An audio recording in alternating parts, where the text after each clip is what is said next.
Chaos in Fort Lauderdale, Florida. 5 people shot dead at the airport there this afternoon, 8 others wounded. Tonight, we are hearing from more people from Columbus who were in that airport during this terrifying ordeal. Good evening, everyone. I'm Colleen Marshall. And I'm Mike Jackson. Thank you for joining us tonight. This is what we know so far. 13 people shot during today's attack. 5 were killed, 8 were wounded. That suspect who was arrested is an Iraqi war veteran named Esteban Santiago. He flew to Florida from Alaska, and the gun was found in a checked bag. We have team coverage for you tonight. Courtney Yoon is at John Glenn International Airport, where travelers saw beefed up security nationwide. Matt Edwards speaking to a student at the airport, but we go to Scott McLean in Fort Lauderdale. Well, the Fort Lauderdale airport is currently overwhelmed with media, police officers, and also stranded travelers. You can see here there's planes at Terminal 1 where some passengers have been allowed to disembark after spending, in some cases, several hours stuck inside planes. Now, meanwhile, this is Terminal 2. We've just seen a plane pull up here, the first one really in several hours.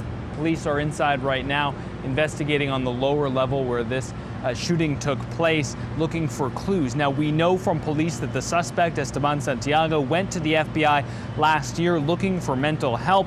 The open question, though, is whether he got it and what ultimately led up to today's shooting. 5 people are dead and 8 are injured after a shooting at the Fort Lauderdale airport. Authorities say the shooter, Esteban Santiago, opened fire after arriving on a flight from Alaska with a gun he had checked in his luggage. The shooting happened in the baggage claim area of Terminal 2 shortly before 1 o'clock local time, sending people running and taking cover. Videos from passengers and local news outlets shows chaos and confusion as hundreds of people ran onto the tarmac and into the parking areas. My family's in Terminal 2. I was taking the rental car back and kind of waiting between Terminal 1 and the rental car place. Everybody started running out of Terminal 1, out of the rental car place. Some lady was yelling for help down in the garage, so I just ran, and here I am. Officers were able to apprehend the suspect without incident. We have the shooter in custody. He's unharmed. No law enforcement fired any shots. The subject is being interviewed by a team of FBI agents and Broward Sheriff's Office homicide detectives. According to an Army National Guard official, Santiago left the Alaska Army National Guard in August. Authorities are trying to determine the motive for the shooting and are looking into claims that he got into an altercation while flying from Anchorage to Florida.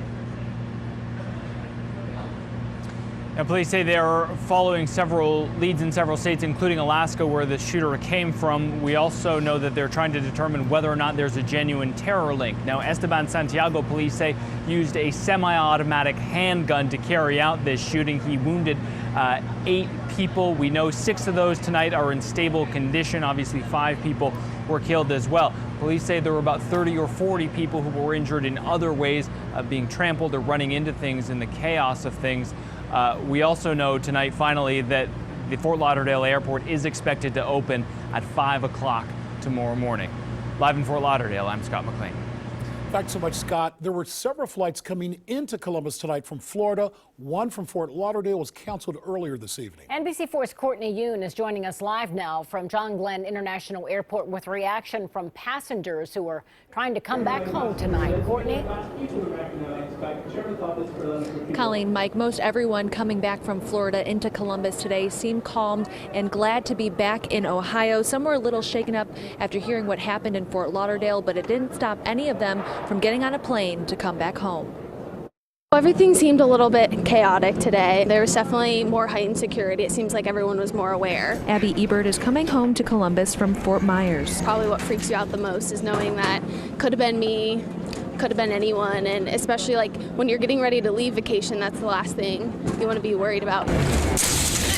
The Tomsiks just arrived from Orlando after a family vacation. When we heard the news, it was a little nerve-wracking because we have some kids with us. He says at the Orlando airport they noticed extra security and officers in uniform. As a parent, it made me feel good, knowing that people were watching over us.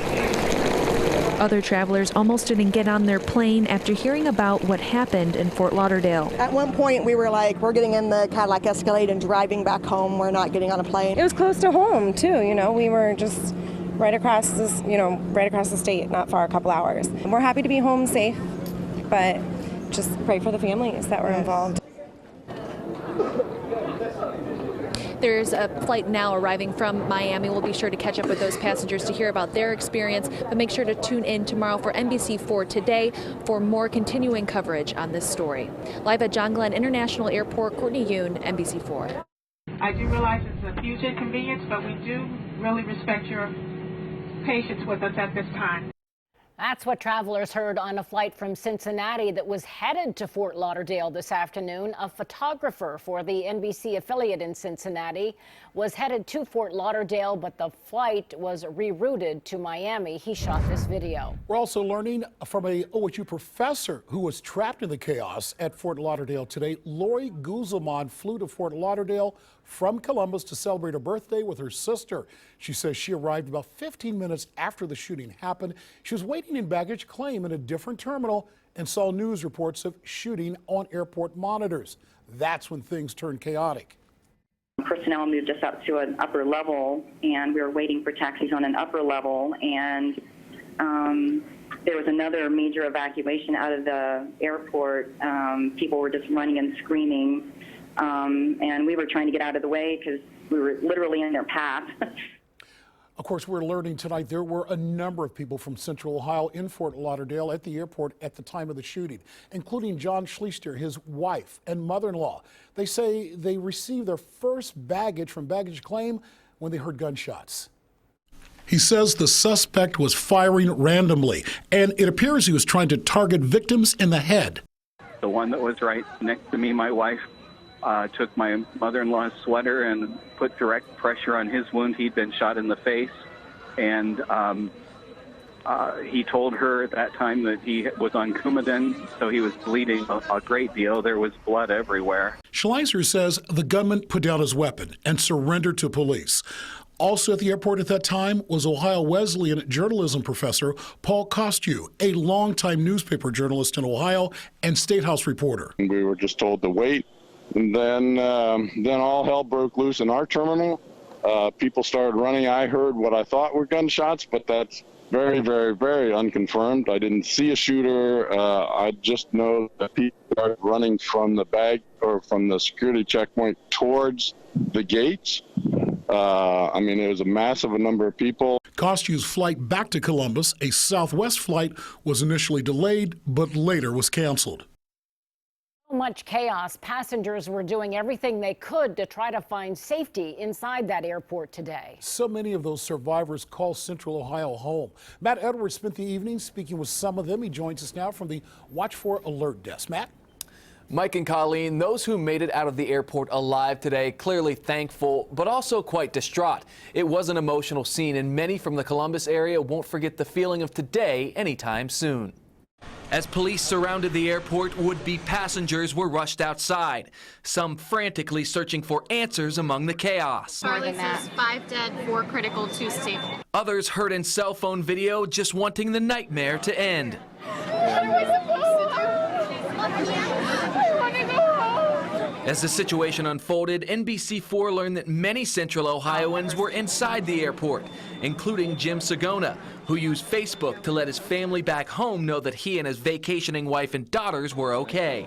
We're safe, we're okay. The Sagonas eventually found themselves led to an airplane bunker, where Jim recounted the scene inside the airport to us via FaceTime. People are just running and screaming, shooter, shooter. Back in Columbus, Danielle Hicksonball was constantly communicating with her 18-year-old sister, who was at the airport traveling for a swimming tournament. She's terrified, and she's 18, and she doesn't know what's going on, and I'm terrified. Hicksonball says her sister and her Case Western teammates ran to different locations several times during the panic, and one of them got uncomfortably close to the violent scene. One of her teammates, I guess, had actually ran past the shooter. Like many, Hicksonball could only wait for the next bit of news and hope her little sister was all right.